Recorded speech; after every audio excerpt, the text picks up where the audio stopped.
It's media, politics, a lot going on today. Markets are reacting to a new announcement about sanctions on Russian oil by the U.S. Oil's up 5% with the new round of sanctions, and the Europeans are talking about something like the 18th, 19th round. Not sure it's making a huge difference in Moscow. But Mark, more interestingly, I think, is some of the messaging coming out of the administration and coming out of other Asian capitals about President Trump's trip to Asia, which starts next week. It sort of culminates in APEC in South Korea on Halloween, spooky, and November 1st, their time. That'll be Halloween here. But before that, Trump is also visiting Japan, and he's going to Malaysia for ASEAN, the Association of Southeast Asian Nations, for its, I believe, 47th summit. I don't know what happened at the previous 46, maybe not a lot. So this one, I guess, may be different. But looking at the broader trip, I saw Secretary of Treasury Bessent on TV yesterday saying that the meeting with Xi may now be a pull-aside. That's generally sort of a step down in diplomatic jargon than a formal meeting, and a formal meeting on the sidelines of APEC is a step down from a summit, which is being talked about for next year now with Xi Jinping. What do you think about what the White House is saying here? I think the White House, I think on, first of all, three things. The first of all is the Chinese obviously don't have their act together. I mean, they generally let's remember, 3 months ago, the Chinese were doing anything they could to get a meeting, anything. They wanted the meeting very, very badly. And I was told this, many places in D.C., including at that big building that's being torn apart right now. And the East Wing was an advocate of globalism and must be destroyed. Sorry to interrupt. Keep going. The thing is, so now they don't want it. So what's going on? There has to be something happening. Is it connected to these military officers going away? I don't know. I mean, that's reading Zhang Hai is an incredibly difficult thing, and I tend not to believe anybody who says they've got a reading on it. It is the Middle Kingdom. I think there's a lot going on there. I know the economics are just killing them, but I also know too that, for example, there's 900,000 fewer Japanese this year than there were the year before because of the death rate. Well, I've heard from some pretty reliable sources there's 4 or 5 million fewer Chinese now.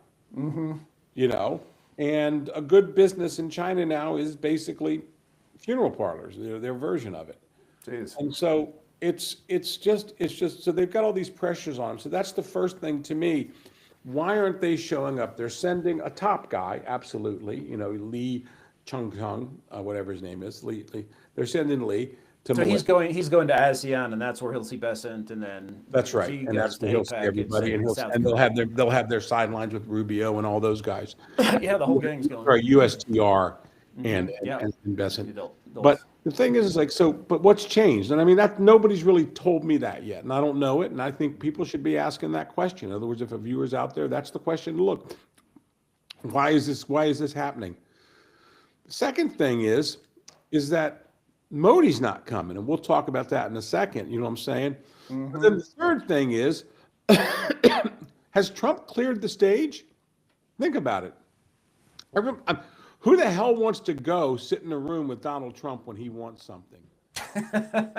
It's like, who wants to go? It's like seeing the Bobs in Office Space. Because it's going to say, what is it you say you do here? Yeah, and so the thing is like, I just think that basically, I think it's a good thing for America that this guy is seen as somebody who walks into a room and gets what he wants.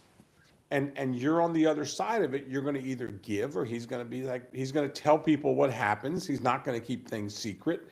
There's not going to be a gentleman's agreement, as they say, which basically meant we'll lie to everybody. In other words, this is a gentleman's agreement for something, which means we're all lying. And so that's what's happening now with him. So I just don't know where this leaves us in terms of, I have a very strong opinion about Modi, and I'll get back to him. Like I said, Trump's clearing the room. I think Modi's running away. Before we get to India, because we should build on that, but You know, a week or two ago, I sort of thought, and maybe I still do, that the tech bros have misled Trump. Hey, it's great that maybe they're voting for us, a couple of them, not the, blue-haired pinko babes out in Silicon Valley. I use the term babe loosely there. But, Peter Thiel, Elon Musk, those guys, Peter Sachs, that they have somehow caused this tactical failure where the Chinese have this leverage that we didn't when we knew they had it. People like you and I have been talking about rare earths for over a decade and a half since China cut off Japan. As it turns out, they're not that rare. They're just hard to mill and refine. So you have to either do it yourself or find some place to do it. I think Japan found Malaysia. And also with soybeans, Xi found a way to turn the screws on U.S. farmers who'd gotten into the business of exploiting a lot of soy. I guess they like their edamame and tofu over there in China. But now you look at it with AUKUS, the Australia, UK, US agreement. I have no idea what the UK really brings to the table. Supposedly some technology with nuclear-powered submarines. I doubt it. Maybe. Maybe it's just a play for relevance too. But what the Australians did with Trump, and it's interesting, so Trump agrees with a lefty prime minister, Albanese, and he completely hoses the Australian ambassador to the U.S., which was not intentional, but was an added pleasure. But anyway, so, cuts a deal with Albanese and Australia to sort of prioritize rare earth production from Australia. And Australia, even though it has its fair share of pinko, seems to be able to plow past the environmentalists a lot better. I mean, I don't think that country has ever... they haven't had a recession in decades. They're just, export so much gold and iron ore and coal and stuff like that. So I wonder if Trump actually is thinking, I may not get the best deal right now with China, but I have to appear to be going through the motions. But about a year from now, we'll be able to have enough rare earth production to cover our military and some of the automotive industry. And we just need to buy a little time. What do you think? I mean, who really has the leverage here in the trade talks? I think actually it's pretty equal for the first time. I think we have what they need, a market, which is more important, but they have what we need in terms of the rare earths. But if it's equal today, 4 months from now, it's not going to be, because basically we're developing, it's odd to me that people make a bet against the West. They make a bet not against just the United States, but they make a bet against Japan, Australia, Canada, everyone. And I think they look around and they think to themselves, oh, Carney hates Trump and this guy hates Trump and that guy hates. But businessmen don't really hate each other. Businessmen like to make money. And Trump and Carney and Australia, Albanese, they've decided, look, we're going to create economic activity here. And you make the very good point, Christian. No such thing as rare earths. There's rare processing. Mm-hmm. And the fact of the matter is once the political will goes to get through that, all right, essentially, what happened after Pearl Harbor? Was rare earths China's Pearl Harbor? Thanks for the shot. You took it. You're going to make it hurt for a little while. But guess what? You've awoken the giant. And I thought that's how I look at it. I keep looking at it. It's like you look at people and it's like a bet against America. You're going to really bet against the United States and the West? I know. Here's a bet. Let's make a bet on communism versus capitalism. Right. Let's do that. Oh, yeah, that plus paganism, pagan sun god worship. Yeah. Where the hell do these? Yeah, they're really. It's like it's like really. I mean, who comes up with this stuff? I just look at these people wondering, So I think. I'm sure there's some guy in a Chinese minister sitting back in his room, dark, light on, going, I told him, don't pull that trigger. And he pulled it, and now you can't unpull it. You can't get unpregnant. You know what I'm saying? So now the fact of the matter is the U.S. is now woken up to this. It's in our political discussion. And I think the American people and the people of Canada and France and even the Germans are looking around, and they're going what? We just can't be held hostage like this. Mm-hmm. And it's one of these things where people go, well, are people going to, and then you have these people, again, it's the bet against America crowd. Well, the American people will not put up with this. What? Just because you won't? just because you fold like a cheap napkin, wet napkin, means the American people. It's always these people, and only our media, because our media basically are all the same. They're all those people too. They share a brain, yeah. Yeah, they literally do it. I was watching. I was actually a little disappointed. I was watching Fox, and Fox had, on the Brett Baer show, like, are you really sure this is what we can do? Brett Baer, have you ever seen Brett Baer's wife? She's got more rare earths on her neck, you know what I'm saying, with all these diamonds. We can process Brett Baer's wife's diamond collection and probably power an F-30, a fleet of squadron of F-35s. I mean, it's ridiculous, and they just come up with this stuff. So I think basically, yeah, right now it's a standoff. But the other thing too is like, oh, I know, we're not going to have Barbies are going to cost more. Woo. And the thing is people can move factories so quickly. I mean, it's the problem we have in our society is, I learned this a long time ago. I used to work in container shipping. And I'd say to people, what do you do? And they said, well, I work for a shipping company. What's the name of the shipping company? Sealand. Huh? It was the largest shipping company in America. It's imagining like not knowing FedEx as a person, or not knowing. Now, of course, it's an industrial business to business, but my point being is like, people are like, it's like the people that go, I had a hamburger. Did you like, what did it come from? McDonald's. Where did it come from? McDonald's. A cow, So, I mean, that's the whole thing. And Americans are starting to figure this out with rare earths. They've now figured out, they've now figured out that the Chinese have the advantage. It's not a good advantage for them to have. And quite frankly, it's kind of like the government shutdown. That's China's problem right now. Like, nobody's feeling it. And I don't think we're going to feel it. And I've been told by, I think, pretty smart people, our defense needs are well taken care of for the next few years. In other words, we can redirect it and we're fine. In other words, there's nobody stopping production of F-35 fighters right now. All right.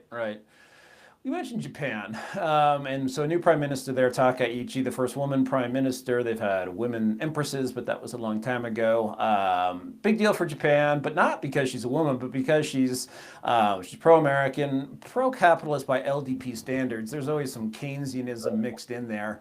They love government spending. They have more debt to GDP than any advanced economy. They have an explanation for why this isn't as bad as it looks, because most of the debt are held by Japanese companies and individuals who are fine with the very low return, or who are induced to take that low return. It's interesting to me. So the LDP has ruled for all but I think 4 years since it was founded in 1957. It wasn't right after they got independence back, their sovereignty back, but close to it. And they were in the minority in both houses, the lower house, which is the one that matters, and also councilors, the upper house. So they have to have a coalition partner. They had a Buddhist, sort of pacifist, pro-China party in there that didn't like Takaichi, and they bolted. And so she actually has a new coalition partner that seems like it's as close to classical sort of liberalism, if you will, or whatever you want to call it, capitalism, Thatcherism, Reaganism, economically. So you still have this LDP that's wedded to Keynesianism, even though within that context, they're doing things like forcing corporations to get off their mountains of cash and spend it on CapEx, spend it on R&D, or to increase payroll salaries to meet up with inflation. So already some of that good, and maybe even a voice in the room is finally going to be like, oh, maybe we should actually, not spend, not take money from the productive private sector and spend it on another bridge to nowhere, things like that, with, Japan's extensive, and some would say overextensive infrastructure. Do you think this is it seems like a big deal by Japanese standards. Now, no one's expecting Japan to be Thatcherite or Reaganite or have, $100 million stock bonuses for CEOs and, fire people at the drop of a hat the way people do in the U.S. But do you think this is sort of a tidal shift, or just an interesting development? I think what they're dealing with is a declining population. They're dealing with a rapid industrialization. I think Japan probably gets there before everybody else in terms of the AI robot economy. I really believe they will. I think they're more accepting of it. I think it's incredibly interesting to watch her reassert in the one area that I think Japan will actually help Japan build back a little bit is in defense and foreign policy. And she's just changed everything in terms of Abe changed everything, and she's just kind of like showing up. But the fact of the matter is, it's still a country with older people. They're very, very slow to change. They don't have the incentive. Just when people get older, they basically like the status quo because the status quo is safe. So we'll see what happens. But I do really believe that we've seen now a change there that's really going to basically manifest itself. But I think a lot of it is like, what do they say? Politics follows culture. I think technology is going to start to move into that. In other words, it's going to be politics, it's going to be culture, technology, and then the politics that find it. You're already seeing it in the US. I mean, we're already seeing it with AI coming in and wiping out jobs, and it's affecting, for really the first time. Everything was plus, plus, plus from technology, makes you can do this, you can do that, you can do, now all of a sudden technology is coming in as just a subtraction. We don't need this 10,000 people. We don't need these people in these jobs. We don't need this. And that that's going to change the downstream politics. And it's the same thing. I think we'll see that first in Japan because of just the people there. The other thing about her too is that she's reflecting the people much more clearly. Japan is an anti-immigrant culture. It's always been that way. They used to kill you if you floated ashore, Seriously. And that was 100 years ago. Literally, they would kill Koreans and Chinese up into the 1930s. And, and during the war, of course, but up into the 1940s, they would kill you if you were a fisherman and you floated ashore on some island and they weren't sure you were going to leave for a while. And Westerners talk about massive hostility. Some of the missionaries talk about incredible hostility in Japan, even into the 50s and 60s of foreigners, And I mean, so it's not an pro-immigrant society. And basically, she's coming in and saying, you know what, we're not going to have these festivals and things like that. I do think it's a shame sometimes because I think they could find a way to integrate. But what she's really saying is, and it's a horrible thing to say, is we are fine with Vietnamese. We'll take some Chinese. We'll take Koreans. We'll take Filipinos. But we're not taking anybody from the Indian subcontinent. And we're certainly not taking Muslims. And they have had not even near a minuscule part of the problem that the Europeans have had with immigration in terms of inflation, but they just don't like it. And I've anybody who goes to Japan knows that it's not an open society. They're not nasty or rude about it unless they have to be. Right. But it'll be a very efficient time for you to leave, and she's going to start throwing people out. The odd thing is, I bet the Africans can stay because they're used to them for a while. Some of the like the Nigerians and those, because they know how to behave and they know and that's the big issue. That's the problem that they have. I a couple of Japanese friends. That's it. I'm encouraged by her. I think it also opens up women to come in to their. The only thing I wish she was a mother with children, because that's one of the things that I think helps a society. They can see that, Maloney has kids, you have leaders with children, I think really do help women. I think it helps women say, you don't have to give it all up and go forward. And she got married later in life, and then it's actually a very interesting relationship. But it's going to be, and when Trump shows up, I know Trump likes to press hard. My hope is that he basically comes in. He gets a couple of small things from her. He gives a few things, and then they move on their way. She's not the enemy. Japan's not the enemy. Yeah, and hopefully they do strike up a relationship. Hopefully it should go well, and it should be the brightest point of a trip. You mentioned Indians. That's a good segue to Modi. Modi saying he's not going to ASEAN. He's running away. Running away, and he says this because it's for the Festival of Lights, which is taking place concurrent. Although, frankly, I think that should be over by the time the big stuff happens. Anyway. He's scared. Look, I have a real belief that he is scared to be with Trump. Because I think he's lying to Trump on the Russian oil. I think he's completely lying. I think if I could buy oil for $20 for a discount of $20, $30 a barrel, I would too. But yeah. I think he's lying through his teeth on this stuff. And I think they have, he's worried. Of course, there's the H-1B visa, which people keep playing around. Again, and in fairness, I think the tech guys are misleading President Trump on that and the Yep. corporate guys. And I think also he's going to have to look internally inside his administration and wonder who's playing on whose side, because some of these people are not on his side. This is a monster issue. You can't even have, Carolyn Levitt can't even post something up and say, the president's got in job numbers or something like that, and then, yeah, but we're all losing our jobs to H-1Bs.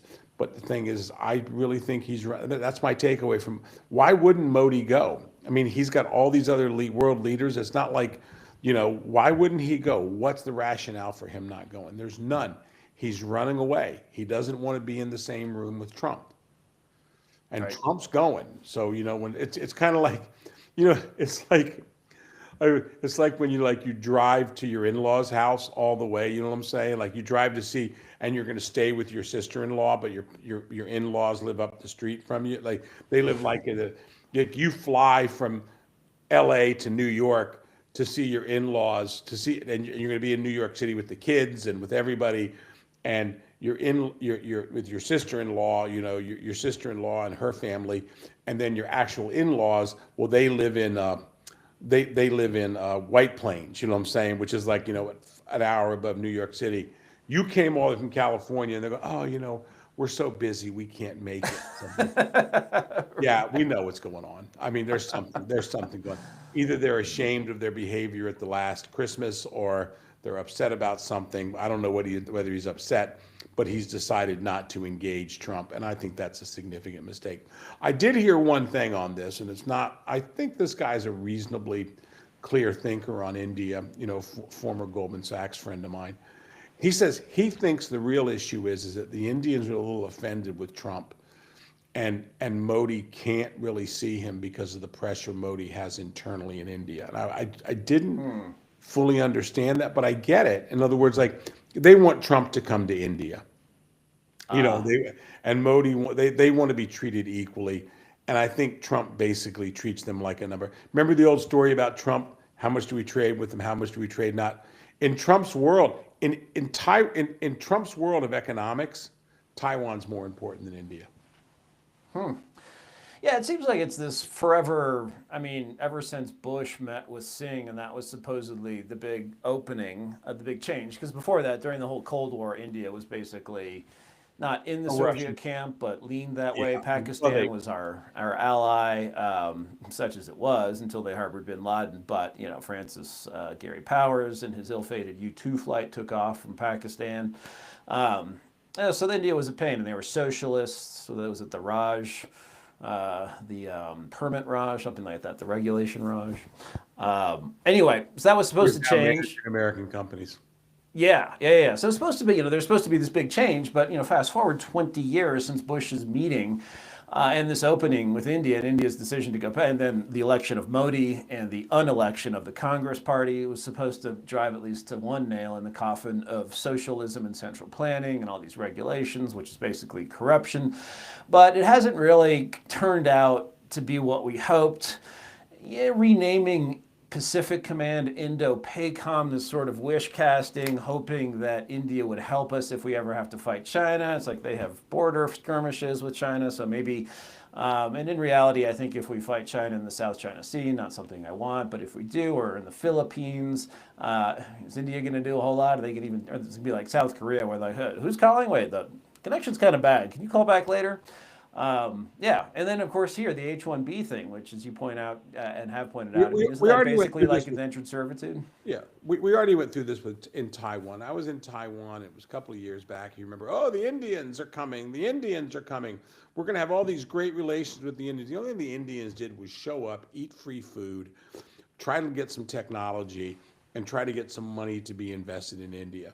They offered nothing. They had the opportunity to send trainers. They had the opportunity to do things on the side. They had opportunities to have earthquake training. I heard the whole litany of it. You guys, the one advantage I have when I'm in Taiwan is I still see people who know things. And because, I used to be somebody. I'm not anymore. I used to be a newspaper. I'm the nobody now, but they still like me and see me at the club, or they see me at some other things or something like that. And they're very disappointed in the Indians. The Indians basically, look, they signed an agreement with the Indians to bring in 1,000 Indian laborers. I'm in the construction industry there. They're not coming in yet. And they're not coming in because the political willpower, people go, oh, it's the bigotry and stuff like that. No, it's because there's supposed to be some other things going on between India and Taiwan, and India's not doing it. So the Taiwanese are just kind of dragging their feet on this. And the other thing too is like there's a lot of Indian workers down in Chinchu and down in the semiconductors. These people are not being offered the cars, and that's because the Taiwanese have and the Japanese have rightly recognized, as has other countries, that immigration is a strategic goal of India. In other words, putting people in other countries is a strategic goal for the remittances, for all these things. $146 billion, 110 billion dollars left the U.S. last year in terms of Indian economic activity that was driven, and in Dilia and whatever it was, whatever the recent festival.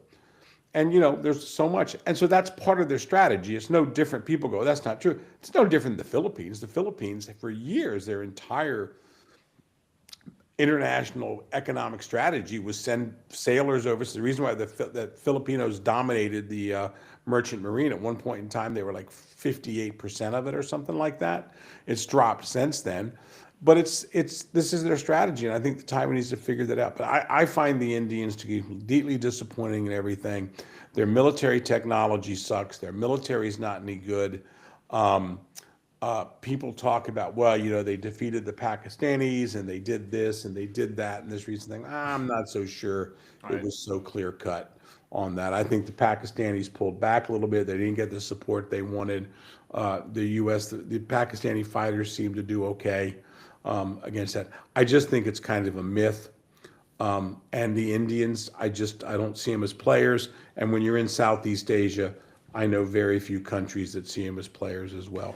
Right. Well, and if you look at Google, for example, there are plenty of examples in big tech, IBM today, who just had a miss, but Google in particular run now by an Indian immigrant who came here on an IBM too. H-1B.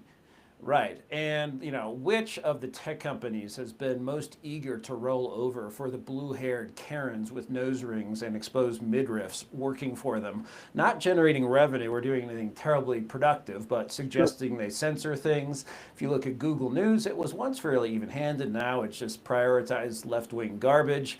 I absolutely hope ChatGPT and Grok and all of those just destroy Google News, and I hope the government, Google's a criminal organization, a company, at least according to the U.S. government, and a court that found against them that they are in fact a monopoly of sorts, especially in mobile advertising.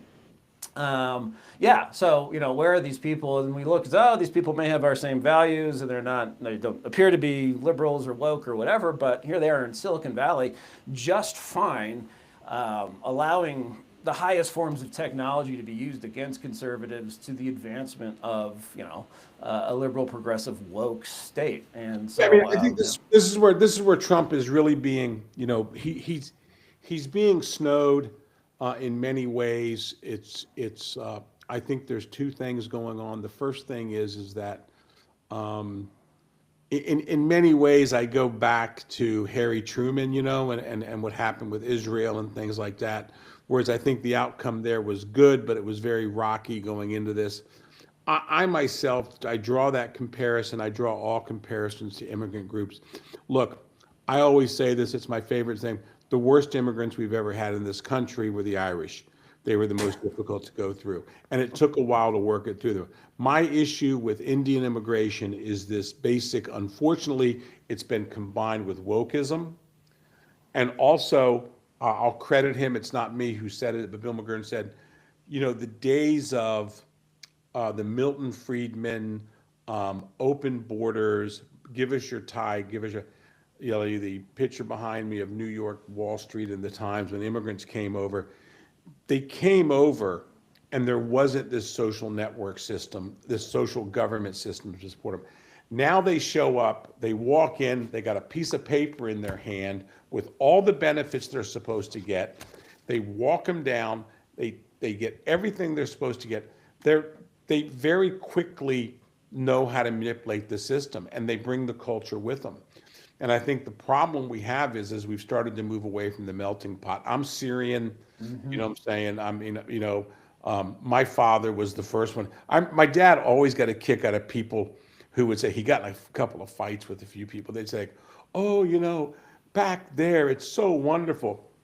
My dad would go, really, why don't you go back there? We never said that about Syria. The Simons in Syria were never like, back in Al Khor, where the family is from, and get shelled every once in a while. That was fantastic. And we had a really funny Vietnamese friend of ours, and he was hilarious about that. And he said the same thing too, because he went back to Vietnam. He went back. Actually, he's about 15 years younger than I am. So he went back to Vietnam, as like the conquering, we're going back to Vietnam. It's, we're going to be there. And he lasted a year, and he came back, and I saw him. We were having a drink. He was at my father's house, and we're having a drink, and he's like, it's a shithole. He said, and they treat you like crap. I go, what do you mean? He goes, well, I'm Vietnamese. They're Vietnamese. They want to know why why I want to get paid more than another Vietnamese guy. And so the simple fact of the matter is, what we need is more melting pot. And I'm very open about that. And I think then we'll be fine. I mean, beat the hell out of people, not in the sense violently, but if someone's coming up and they've decided that, we're going to do something a certain way.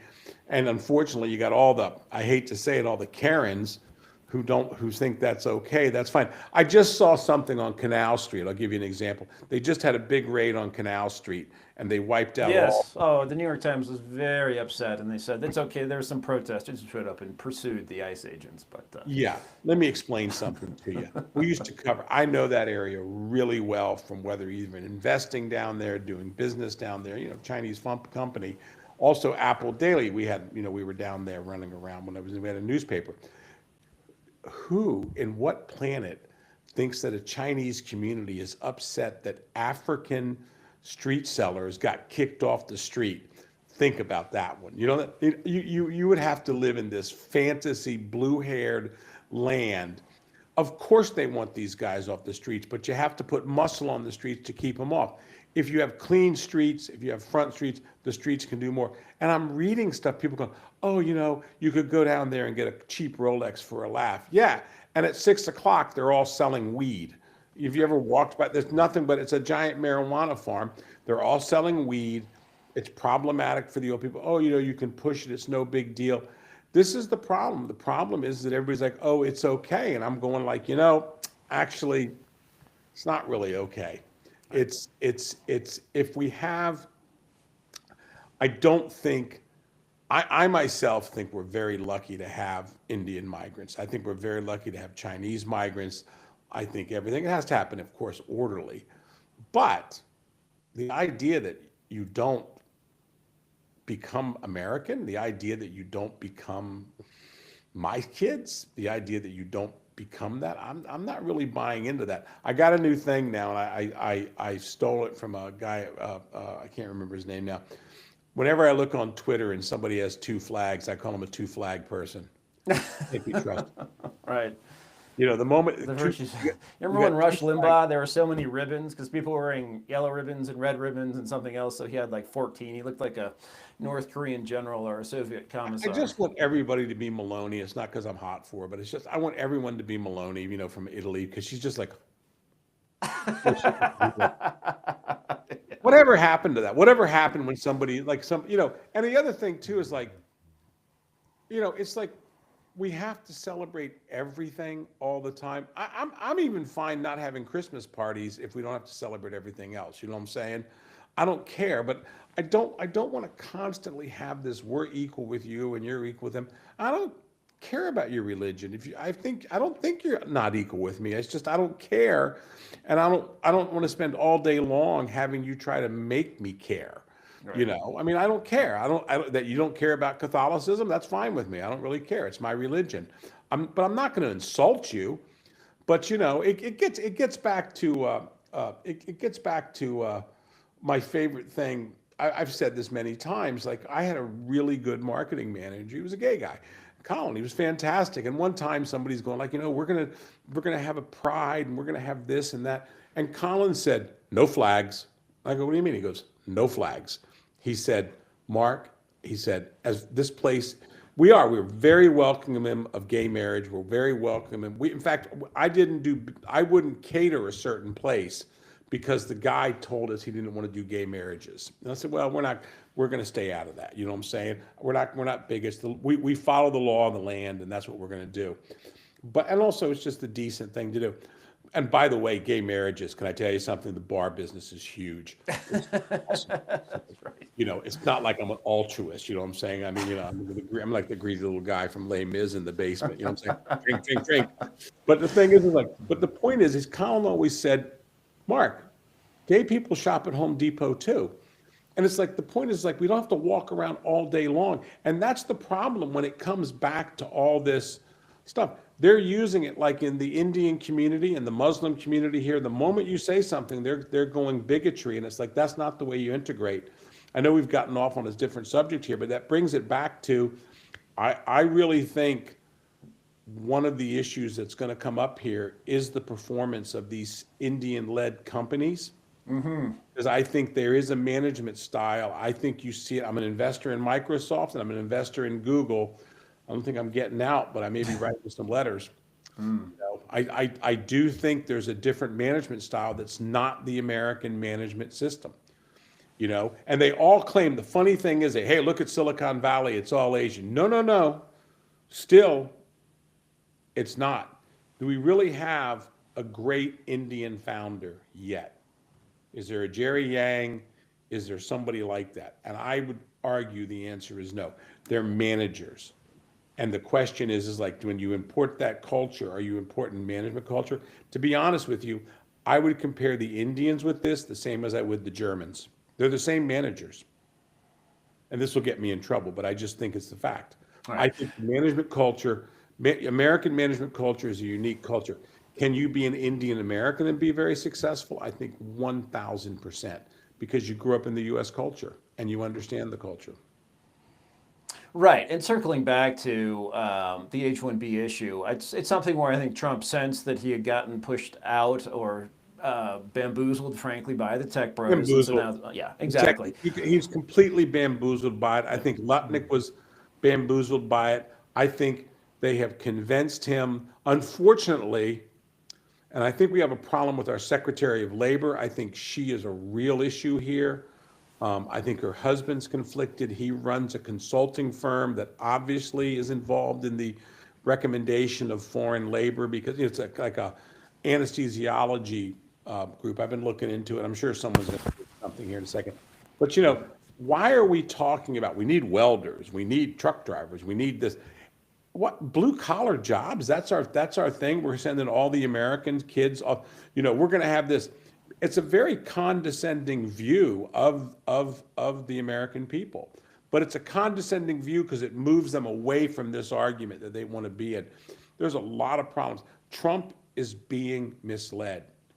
He is being chased on this. And the problem is there's a lot of money behind it. I'm convinced that other than guys like Bannon and a few other people, I'm convinced they're bought off on this. A lot of people are just bought off on this. That's why you're not hearing anything. And Congress is going to have a comeuppance here pretty soon. That's going to be a big issue. I'll tell you, we could lose if the only advantage is the Democrats don't know how to handle it themselves. But somebody will figure it out. Somebody will figure it out. And, if it wasn't just we're against everything that Trump does regardless. I mean, this used to be, you and I talked yesterday about a name from the past, Gephardt, long past. He ran in 88 and lost to Dukakis, but someone who, had regard for American manufacturing. So previously what Trump is currently doing and, also saying, this BS about H-1B. So you can't employ there just aren't Americans who will do this. Well, if you create the demand, it might take a year or two for supply to catch up, but it'll catch up. And so my biggest issue with H-1Bs is like, do I want to cancel them all? No, but I mean, do we need 85, 126,000? Probably not. We probably, 55,000, 60,000. These key jobs.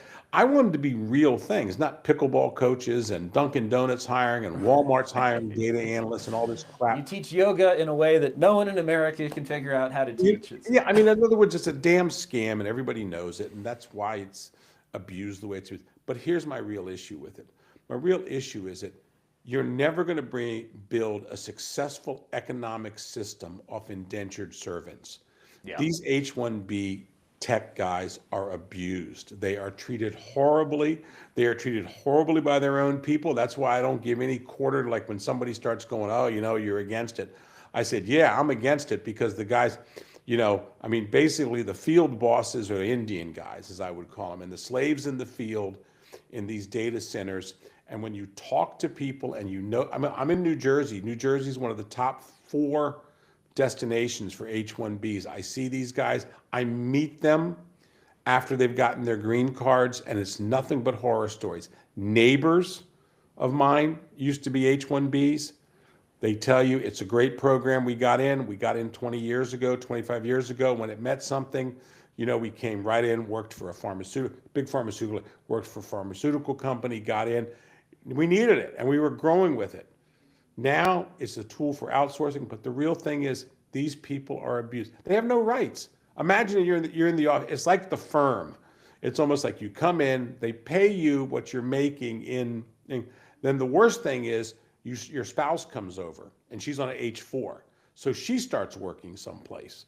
So now you got 2 incomes. You're making 110, she's making 80 or 70, you know what I'm saying? Then she brings in her parents. There's no way. Your H-1B lasts for how many years? I'd rather give out 20,000 more green cards a year, just 25,000 more green cards. Right. No, it's like being a Let them construction play the worker field. and Let the market work. The Right. market's not working here. This is slave labor and all these people. And I'll tell you what, it's amazing who's Manhattan Institute completely bought off on this. They're out there. They're whores for money on this one. Cato is not much better. yeah. No, they're all whores for money on this stuff, and it's abusive. You're abusing people. That's really, I keep coming back to it, and I know it's hurting Americans, and I know it's hurting American jobs, but it's kind of like, imagine you're a parent, and your kid's going to get screwed out of a position on some place, and you're going like, okay, that's not good. But then you find out like, all right, like your kid's going to lose out, but you find out the kid who's beating him out is abused to make them really work hard. Are you more upset about your kid getting beat out of the job or the kid being abused? I'm more upset about the kid being abused. And I'm more upset here about the H-1Bs. These people are treated like shit. They come in, they're expected to work 75, 80 hours a week. And then once their spouse comes here, then the employer has them. Yep. No, it's just like a a construction worker in Qatar who's brought over from Bangladesh or from Pakistan, and it's not like they can say, screw you, boss, I'm going to go work for the other construction site. It's no, you just get sent home, and you probably don't get back wages, and you can't send remittances, and blah blah blah. So why we've come to allow that, and why the tech people think that. I mean, how much money is enough, I guess. Well, I mean, look, we always need immigrants. We're a nation of immigrants. We need them, but we've just got to stop. I'll tell you who screwed all this up is basically it got screwed up in the Obama years when basically they turned it into an ethnic program. You know what I'm saying? In other words, that's it. And that's still how people look at it. It's just amazing to me. They think the more people you bring in, but that's it. Yeah. By the way, we don't talk about it now, but I will say this. I think we're going to see. We should talk about the New Jersey election and the Virginia election before it happens. I'm not sure we're going to win either one of them, but boy, isn't it amazing how Trump's not a topic? Yeah. I mean, that's what blows my mind. I mean, Trump is normalized, and they hate it. They hate it. You can't jump out and use Trump as even if they lose. It's like. What's Winsome Sears is not a particularly great candidate in my mind. You know what I'm saying? I think she's a fine woman, but she's going to lose by 2 or 3, maybe 3 points, and maybe not. And this guy, Jack Citarelli here, who again, I mean, this guy's snooze city, Yeah, yeah. but he's close too, and he'll probably lose by 2 or 3 points. And you can't say, and these are blue states. Yeah, and that's the thing, is that the Democrats are going to take solace in winning them, but they should win them. Virginia, really made the crossover after 2004. Arlington got so big with government employees when the war on terror and just mass expansion of government under Bush and Obama, again under Biden. The government shutdown is hurting the Republicans in Virginia because the Democrats, these people have nothing else to do and they're going out and volunteering. Yeah, they can go to the No Kings thing, maybe get their purple hairdo, and then. I was in. By the way, I was in D.C. at the No Kings. I wasn't at it when I saw it. I heard a story, and I'll leave people at this. I heard a story because I have a lot of cop friends, and a guy said a thing that the cops were told to be careful because most of the protesters are old. So if you knock them down, you might hurt them. Don't I believe it. Cops now, it's like they want, police love their body cams now. Be an asshole in front of me, Right. But I mean, I didn't see I should have filmed it, but I didn't want to because I just want to go. But you remember they were dancing. They had that one group they were dancing somewhere in Portland, like doing the senior shuffle or something like that. God. But the best line, I'll give credit for it, Hugh Hewitt. He said, whenever you watch that thing, all he thought was like a pool yoga exercise room, with the old people. Excellent. It's like, it was like, what are they doing? What are these people? I'm like, can you imagine all the kids at home going, oh, Jesus, grandma, get off there. Everybody I saw, I'm 61. Everybody I saw, I was the youth movement walking down the streets around there. My wife was with me and she's going like, she goes, she said to me, it was a great line. She goes, thank God it's not August. They'd be dropping like flies in D.C. It's actually a nice, cool day. And I didn't understand. I didn't understand the No Kings thing. It was actually quite funny. We had a young woman with us who was British, and she just thought it was absolutely hilarious. Yeah, I mean, I do know what they stand for, but they didn't really make that clear. So, I don't know. So maybe losing Virginia and New Jersey, although I think New Jersey, as you point out, is competitive. Who knows? Maybe we'll get a surprise. But, if it defangs, if the Democrats sort of say, oh, we're doing the right things, like today in the New York Times, they're freaking about tearing down the old East Wing to build a better East Wing. Oh, no, Jackie held the Tea Party there once. I mean, they're just against anything Trump does and don't have any of their own agenda. They're on the wrong side of all the 80-20 issues. So, if they think the stuff is working, then let's let them think it's working, and maybe we'll actually have a shot next year.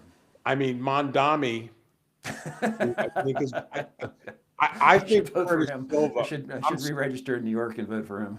I was watching today. I think there is some movement on Curtis Silva, but I think Trump is basically, I think everybody is completely content. People say, well, Trump doesn't want to get involved because he doesn't want to, cause a friction. I think, look, I'm one. People get mad at me. I don't give a damn. Even I'm going to New York City tonight. I live in New Jersey. I live in Florida actually, but I'm visiting here in New Jersey. But the fact of the matter is that it is what it is. These people, let them vote for it, hit them harder. I think New York flies back much quicker. I think we get a Republican governor in New York if you get Mondami. I think the reason why the Democrats are freaking out is they know it. And so, God, who cares? That's nice, yeah. Who cares? Lee Zeldin is tanned, rested, and ready. He's doing great work as head of the EPA. He's put a dagger in the heart of the phony Green New Deal climate sun god. It's going to be Stefanik. That's good. All right. And Trump wants it to be Stefanik. He's made it very clear he wants it to be her. And she is going to be she's going to be on the ballot, and it's going to be Mondami. And here's the best part about Mondami. Mondami and AOC want the fight. Excellent. So do I. So do I. I think it's great. Stefanik, is she a Nassau County chick or Staten Island? I forget. Yeah. I've met her a couple of times. She's actually quite fine. There's a lot of really talented people out there. They're really quite good. I will talk about it later. I think the biggest story in the Democratic Party is that basically Mondami, AOC are the future. This guy Graham Plantner up in Maine, he's the future too. radical, violent. Nazi tattoo, yeah. It's actually worse when you hear him talk. When I hear Oh him, yeah. Well, they were explaining away his comments on Reddit that he just doesn't recognize them, even though he wrote them. I think the problem is that the guy. My take on him is that basically, I'm always like, hey, thank you for your service, but the fact of the matter is that doesn't excuse the Nazi tattoo thing. When his own former campaign manager called bullshit, you can't. The thing is, are you a smart guy or are you a moron? Every day I get up and I look at my chest. Ooh, whoa, whoa, whoa, whoa. Oh, It's. looks like I mean, something Himmler wore. yeah, it's like, it's like that thing is like it's like having the tattoo face from like, that movie, whatever that movie was, the bachelor party or something like that. It's Right. like, Yeah. I'm What going was that? it's like, oh, I didn't know what this meant, and so I'm now going to remove it. And it's like, and the thing about the Democratic Party is they don't care. That's what people don't understand, and that's why I think, I mean, but I was watching him and I was listening to what he was having to say. I babble on incoherently. This guy is just, it's like, if the camera's on him for 15 minutes, it's like psycho. You make Kamala look And concise. what he does is, I'll just leave this in. Here's the issue. The attraction that he is for so many Democrats, and this is why I think we're in a kind of a somewhat dangerous point. The attraction that he is he's a man who will do violence against the right. And I think there's a lot of people, especially women in the Democratic Party, who fantasize about having somebody who's going to stand up to these Republicans and fight them. In other words, they are not people who've dealt in violence before, and they look at him, and it's a fantasy. It's the reason why they flock to this guy. He's a former Marine. He knows how to use a gun. We're coming after you. Maybe not the best thing to do. And you see them talk. If you see them out there on the streets, we're going to get ICE. We're going to do that. Yeah. You don't have that conversation on the right, because the fact is, the vast majority of military people who served, it's again, it's close to an 80-20. Uh-huh.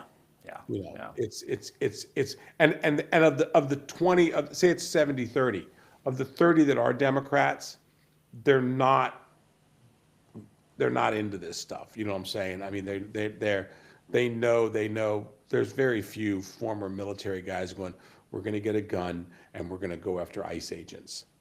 Right. A, they know what's involved in that, and B, people who've been around violence generally don't like violence. Right.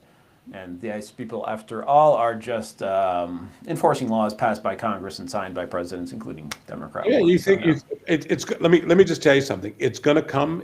We've already had a couple of ICE agent shots, but we're going to have a full-on assault on ICE agents before long. It's going to happen. It's going to be, I think, initially successful. In other words, like they'll kill somebody, you know what I'm saying?